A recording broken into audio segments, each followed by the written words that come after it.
2025 సంవత్సరం ఫిబ్రవరి 11వ తేదీ మంగళవారం కొరకు ఏర్పాటు చేయబడిన నేటి దిన దేవుని వాక్యం యెషయా గ్రంథము 41వ అధ్యాయం 10వ వచనం. నేను నిన్ను ఉపేక్షింపక ఏర్పరచుకుంటున్నానియు నేను నీతో చెప్పి ఉన్నాను, నీకు తోడై ఉన్నాను. ఆమేన్. ప్రియమైన దేవుని విశ్వాసులారా, మన విషయంలో దేవునికి ఒక ప్రణాళిక ఎప్పుడో ఏర్పరిచి ఉన్నారు. అది తల్లి గర్భమందు రూపింపబడక మునుపే సృష్టికర్త అయిన దేవుడు సిద్ధపాటు చేసి ఉంచుతారు. అప్పుడే సైతాను యొక్క కనుదృష్టి పడుతుంది. వాడికి ఎప్పుడూ దేవుని బిడ్డలమైన మనపైనే దృష్టి ఉంటుంది. ఎందుకంటే దేవుని బిడ్డలను పడద్రోయాలని, ఏర్పాటు చేసుకున్న వారి విషయంలోనూ నూతన మానవులను కనే గర్భవతులుగా ఉన్న వారిని శోధిస్తూ ఉంటాడు. బిడ్డలు పిండంగా ఉన్నప్పుడే వారు భూమి మీదకి రాకుండా, అలా వస్తే వారు పెద్దవారై దేవుని బిడ్డలుగా నడిస్తే వాడి రాజ్యం కూలిపోతుంది అని భయం.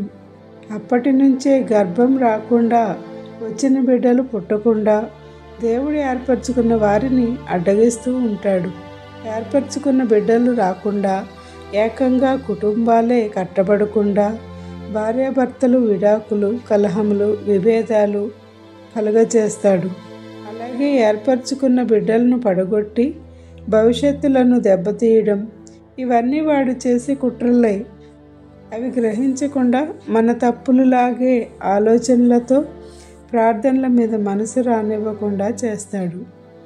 అందుకే మనం మెలకువ కలిగి గ్రహించుకొని మన కోసమే కాక గర్భం ధరించబోయే వారి కోసము, ధరించిన వారి కొరకు తప్పక ప్రార్థించాలి అని భూమి మీదకి రావడానికి దేవుడు ఏర్పాటు చేసుకున్న వారి విషయంలో తప్పక ప్రార్థించాలని మన ఆత్మీయ జనకుడు ఎం దేవదాసయ్య గారు చెప్పి ఉన్నారు.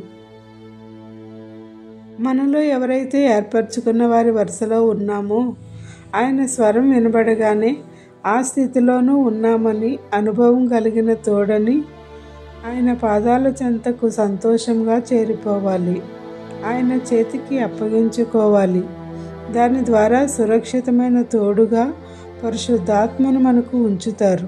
మనలను ఏర్పరచుకున్న యేసయ్య చిత్తమును అనుసరించి నడుచుకుంటూ వాడి కనుదృష్టి మనపై పడకుండా దాగుచోటైన యేసయ్య కృపను పొందడానికి ఆయన ఇచ్చిన పరిశుద్ధాత్మను తోడుగా కలిగి ఉండి నిరంతరము ఆయన సన్నిధిలో నివసించగల భాగ్యములను త్రియేక దేవుడు మనెల్లరకు అనుగ్రహించును గాక. ఆమేన్. ఇట్లా దేవుని సువార్త పరిచర్యలో మీ సహోదరి. Praise the Lord. God bless you. అందరికీ మరణాత. నీకు తోడై ఉంటిని.